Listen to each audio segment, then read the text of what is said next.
자, 그 다음에는 송유찬이라는 사람이 있습니다. 우리 그 체격이 아주 커요. 그거 석두 장군이라고 많이 불렸었어요.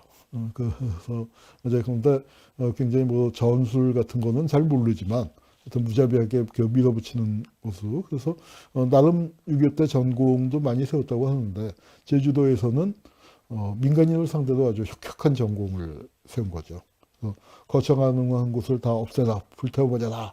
그래서 이제 구현대장으로서 중산간지대, 뭐 지난 시간에 사진 봤습니다만 이 5km 그 이내에, 그러니까 해안선에서 5km 이상 되는 곳부터는 사람이 살 수 없게, 거기서 사는 거는 다 무장대로 취급해라. 하면서 초토화 작전을 벌였고, 48년 11월부터 49년 2월까지 넉 달 동안 벌어진 그 초토화 작전으로 아마 제주도에서의 대부분의 희생자가 그 기간 동안에 났습니다. 4.3 당시에는 만 30살, 그리고 4.19 때 육군 참모총장이에요. 그래서 계엄사령관이 됐죠. 그때 계엄군이 발포를 안 해서 군의 위상이 높아갔는데, 그때 송유찬이나 아니면 또 유명한 사진 아마 혹시 보신 분들 있을 겁니다. 4.19 때 탱크 앞에서 그 시위대하고 군인이 같이 만세 부르는 장면이 있거든요. 그 만세 부르는 사단장이 조재미라는 분인데, 그 사람은 여순 사건에서 또 아주 무자비한 학살로 또 유명했던 분입니다. 그래서 그 제주나 여순에서의 학살자가 4월 혁명 때 지휘부가 됐는데, 그때는 발표를 안 했습니다. 그거는 아마도 미국의 눈치를 보는 거였죠. 48년도에는 미국이 제주도에서 강력하게 진압해라 하는 입장이었던 반면에 60년도에는 강경 진압 입장이 아니었으니까요. 네. 여기 이제 사진이 송유찬이고, 최병덕이 오늘 참 준비하다가 빠뜨렸네요. 최병덕이고 서정철입니다. 최병덕은 한국전쟁 때 의문의 죽음을 당했어요. 전사한 걸로 되어 있습니다. 참모총장을 지내다가 참모총장에서 해임이 돼갖고 초반전 패전의 책임을 물어서 해임이 돼서 경남지구 무슨 사령관이 됐는데, 전선에서 지휘하다가 총탄을 등에 맞았어요. 그래서 저거는 암살 의혹이 대단히 짙습니다. 왜 암살했을까요? 누가 암살했을까요? 게릴라 암살한 게 아니라 김구 암살 사건의 진상을 아는 사람들이 의문의 죽음들을 많이 당해요. 최병덕, 장은산, 심성모, 그런 사람들이 다 의문의 죽음을 당해서 그 연장선상에 있지 않나, 이제 그렇게들 생각하는데, 뭐 자세한 것은 알 수 없죠. 하여튼 이때 4월 이제 4.3 사건 때부터 해서 한국 전쟁이 발발 본격화될 때 그 당시에 육군 참모총장이었습니다. 그런데 저 사람은 원래 병기 장교예요. 병기 장교. 그러니까 작전이나 뭐 그런 쪽, 보통 보병이나 포병 쪽에서 참모총장을 했는데, 이상하게 병기 장교를 시켰습니다. 그 옆에 철모 쓰고 서 있는 게 송유찬이고요. 그리고 이제 쭉 건너와서 키 큰 사람 있죠. 저 빨간 네모 쳐놓은 사람이 서정철인데, 저 사람도, 그러니까 사실은 집어넣었어야 하는데, 여순에 넣기도 좀 애매하고, 저희가 아마 긴급조치, 민청학년 사건 당시에 국방장관이었기 때문에 아마 글로 들어가지 않았나 싶어요.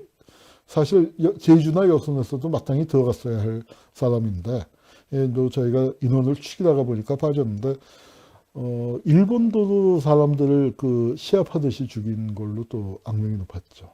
그래서 박정희 때 참모총장이 국방장관을 지냈습니다. 국방장관을 지냈고, 저 아들은 박근혜 때 또 장관을 지냈죠. 박근혜가 박정희 때 장관 지낸 사람의 아들들을 좋아했어요. 이거는 뭐냐면은 장도영을 해임하고 난 다음에요.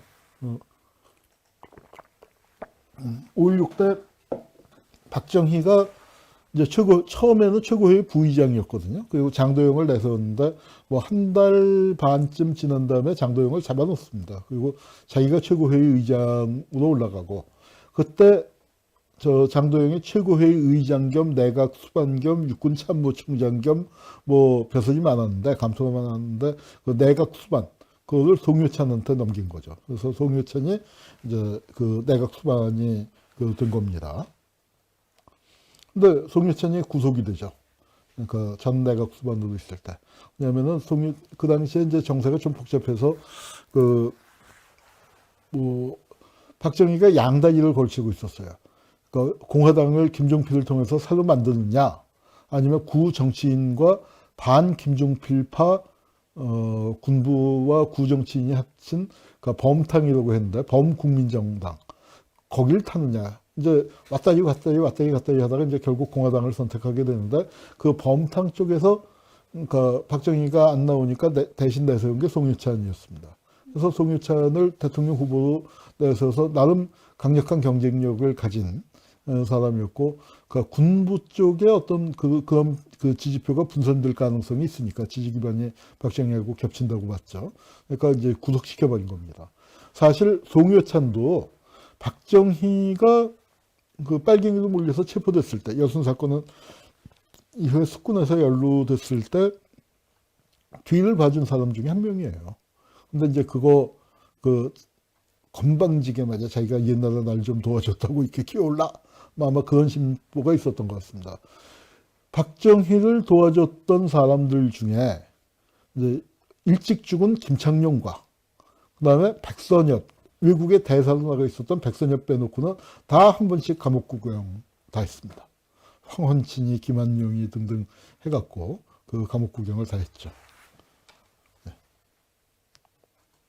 이게 그 송유찬인데, 박정희는 저렇게 자기랑 인연이 있던 사람들을 감옥에 다 한 번씩 보낸 다음에 나중에 먹고 살게 해줘요. 그래서 그 국영기업 사장으로 인천제철이 당시에 상당히 큰 그 회사인데 거기에 사장을 시켜줬죠. 그래서 이제 뭐 여러 해 잘 먹고 잘 살았습니다. 송유찬이 청양 사람인데, 청양에서 말이죠. 송유찬 장군 선양사업 범국민 추진위원회 발기인대회. 또 하여튼 고향 사람으로 아주 이렇게 떠받드니까 제주도에서 응 하고 이제 달려간 거죠. 민간인 학살로 주범 송유찬 선양사업을 결사반대한다. 아니 아무리 고향 사람이라도 그렇지 이렇게 수많은 사람을 죽인 사람을 무슨 선양사업을 한다는 거냐. 제주도 사람으로서는 있을 수 없는 받아들일 수 없는 일이죠. 그 다음에 이제 한병선이라는 사람이 있습니다. 이 사람도 뭐 사실 저 서북청년단이나 다름없는 그 서북 출신이에요. 근데 이제 그 군 고위 장교로 연대장으로서 지휘관으로서 이 제주도에 들어왔습니다. 이 연대가 이제 그 추가로 투입됐는데 이 연대의 3대대는 서북청년회 출신으로만 구성했어요. 그러니까 그 대대원 전체가 서북청년 출신이에요. 그래서 모든 사람을 사살하는 가혹한 작전을 했다. 그래서 제주 비행장 인근에서 총살당하고 또 전국 각지에 형무소로 보내지고, 형무소로 보낸 사람들은 어떻게 됐을까요? 야, 총살을 면했으니까 다행인가요? 아니에요. 6월 25일 직후에 전쟁 터지고 난 다음에요. 재소자 학살이라고 그러죠. 감옥에 있었던 사람들 일괄 처리됐습니다. 예비검속은 감옥 밖에 있었던 사람을 죽인 거고, 감옥 안에 있었던 사람들 다 잡아 죽였거든요. 그래서 제주 사람들이 이때 그 육지에서 굉장히 많이 죽었어요. 대전에서도 그렇고 대구에서도 그렇고 각지 형무소에서 제주 사람들이 많이 희생이 됐습니다.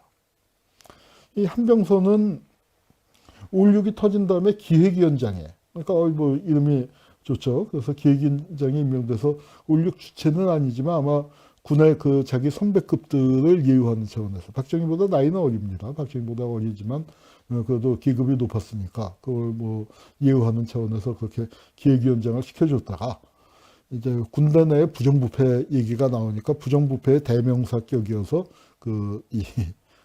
체포가 됐습니다. 그래서 체포가 돼서 2년 구형을 받았다가, 근데 이제 풀려나갖고는 해외개발공사, 그러니까 그것도 나름 중요한 공기업이죠.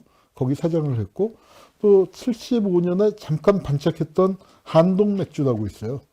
맥주는 오비와 크라운이 이제 양대 산맥이었는데 잠깐 이렇게 뭐 이제 나중에 지금은 클라우드가 나와서 선파전을 하고 있죠. 뭐 이렇게 사이사이에 나왔었던 맥주가 있는데 이젠백이라는 게 잠시 나왔었는데 뭐 잠깐 반짝하다가 없어지고 여기 뭐 부정대출 사건에 뭐 하여튼 그 맥주 그 저 양대 산맥을 뚫질 못하고 금방 사라졌는데 여기 사장을 했었습니다. 그 다음에 이제 마약쟁이 탁송록이 있어요. 그 마약쟁이 탁송록이 있는데 지술 영화에 보시면은요. 지술 영화에 보면 거기 이 마약쟁이가 하나 나오죠. 그 나중에 하다 안 되니까 아마 그 부하가 살해하는 그 마약쟁이가 나오는데 그 이 마약쟁이의 실제 모델이 탁송록인데 뭐 증언이 이게 서청보다 더하다는 거예요. 헌병에 잡혀가면 살고 탁대위한테 구연대 정보청연대 여기 잡혀가면 죽는데 서북청년단도 그 고약하지만 탁송록이 한술 더 떴다는 얘기예요. 바로 이 사람입니다. 이 사람은 뭐 하던 사람일까요? 탁송록은. 딴 데서 이름이 튀어나옵니다. 작곡가예요, 작곡가. 진주 출신인데 논개의 노래라고 이게 논개 사이버 박물관 진주 박물관 거기에 이렇게 그 논개의 노래에서 이게 저 탁송록이 작곡한 노래가 이렇게 나와 있습니다. 그 거기서 이제 나팔수였다, 나팔을 잘 불었다 그러는데 사실은 뭐 이제 미친 듯이 사람을 죽였고 제주에서만 그런 게 아니라 진주에 와서도 CIC 대장을 하면서 진주 보도연맹 학살 사건의 주역으로 또 거기서도 수백 명을 죽인 걸로 나옵니다. 그래서 대표적인 그래서 그 마약을 하도 맞아서 그 찌를 데가 없었대요. 바늘이 들어갈 데가 없을 정도의 그 심각한 마약증이었다.